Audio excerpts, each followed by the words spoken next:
The headline number wasn't great. However, it wasn't all doom and gloom. So it is important to dig down and look into the data. So on an annualized basis, first quarter GDP for the U.S. showed a contraction of 0.3%. Now, that's on the advanced estimate. It is the first time we've seen a contraction since 2022. It's a far cry from the growth we saw in the previous quarter of 2.4%. So important to dig deeper and find out why we saw these numbers. The biggest reason why is because we saw a swell of imports into the U.S. to the tune of 41.3%. That is a massive number. And now these imports are seen as a subtraction when calculating GDP. Analysts say the sheer volume of those imports accounted for a 5% swing on the GDP number.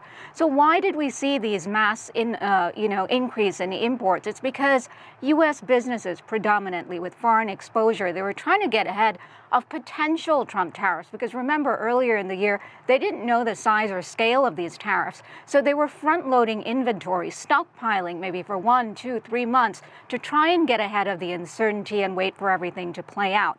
So this is where the good news lies, because analysts do say that if the number of imports is seen going down in the coming months, it's very much reversible and it could right-side GDP. But the other concern they have is consumer spending. That's been a bright spot. But this time round in the first quarter, we saw that go up by 1.8%, but it's a far cry off from the 4% that we saw in the last quarter. So it's kind of a perfect storm. Consumers are buying less and the inventories are much higher. Now, on the flip side, exports was a bright spot. We saw those go up by 1.8%.